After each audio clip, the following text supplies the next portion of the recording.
हाँ बच्चों, मेरे प्रिय बच्चों, ज्ञानदीप प्लस चैनल में आप लोगों का बहुत बहुत स्वागत है। आइए, हम लोगों ने शिक्षा, साहित्य और कला के राजपूताना क्षेत्र को पढ़ा। इसमें आप देखिए कि चौहानों ने, राजपूतों ने, यानी 7 से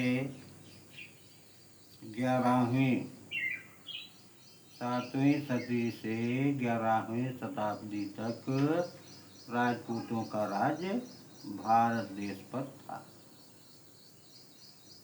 उन्होंने क्या क्या बनवाया, ये भी हमने बताया। देखिए, राजपूत काल में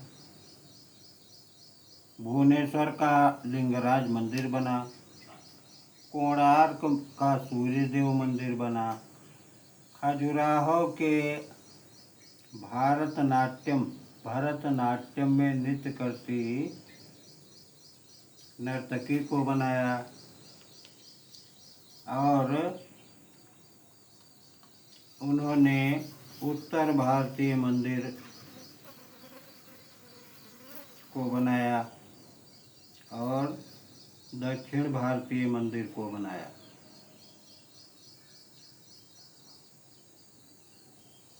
हमने आप लोगों को यह बताया कि मोटे तौर पर मंदिर निर्माण की 2 शैलियाँ थी। एक शैली थी उत्तर भारतीय, दूसरी दक्षिण भारतीय। मुख्यतः इसके भेद भी थे। इनमें भेद मुख्यतः मंदिर के शिखर के आकार में देखा जाता है। उत्तर भारतीय शिखरों का आकार टेढ़ी मेढ़ी रेखाओं और से घिरी हुई ठोस मीनार की भांति रहता था और मध्य में खुला हुआ तथा ऊपर एक बिंदु पर आकार समाप्त हो जाता था। जैसे लिंगराज का मंदिर बना है, उसे आप देखिए वह किस तरह से बना हुआ है, जो भुवनेश्वर में है। यानी ऊपर नोकीला होता था। और दक्षिण भारतीय शिखर पिरामिड की तरह दिखाई देते थे। इसमें कई खंड होते थे। हर खंड में क्रमशः ऊपर की ओर अपने नीचे वाले खंड से छोटा होता जाता था और सबसे ऊपर जाकर बहुत छोटा तथा गोलाकार हो जाता था।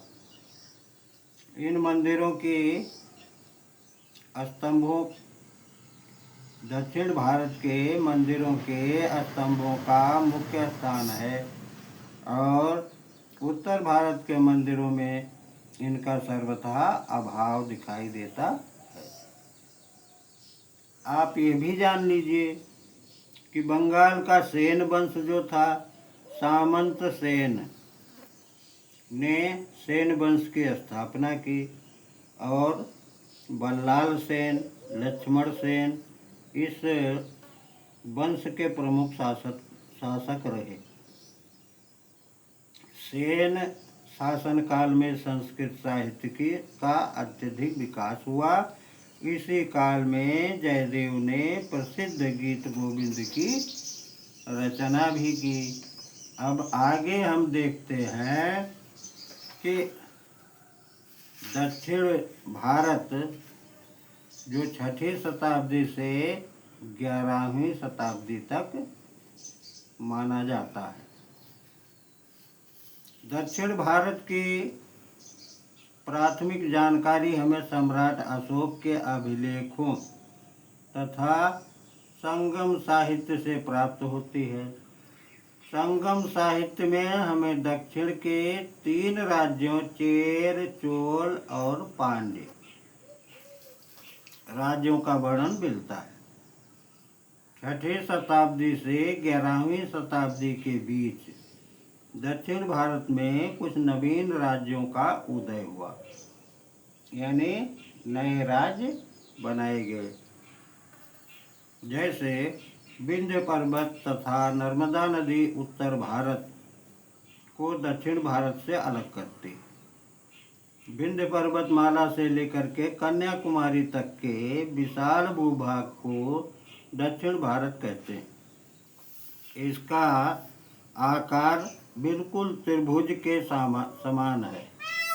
पूर्वी तट पर बंगाल की खाड़ी और पश्चिमी तट पर अरब सागर स्थित है। कन्याकुमारी हिंद महासागर, अरब सागर तथा बंगाल की खाड़ी के मिलन बिंदु का स्थित है। इन भौगोलिक विविधताओं के बीच 6ठी शताब्दी से 11वीं शताब्दी के बीच राष्ट्रकूट और चालुक्य, पल्लव तथा चोल वंश का उदय हुआ। इन राज्यों में न केवल दक्षिण भारत बल्कि उत्तर भारत की राजनीतिक व्यवस्था को भी प्रभावित किया। इन राज्यों ने कला एवं साहित्य का विकास पर विशेष ध्यान दिया। दक्षिण भारतीय शासकों की मंदिर निर्माण में विशेष रुचि थी। इन शासकों ने एलोरा का कैलाश मंदिर और विरूपाक्ष मंदिर,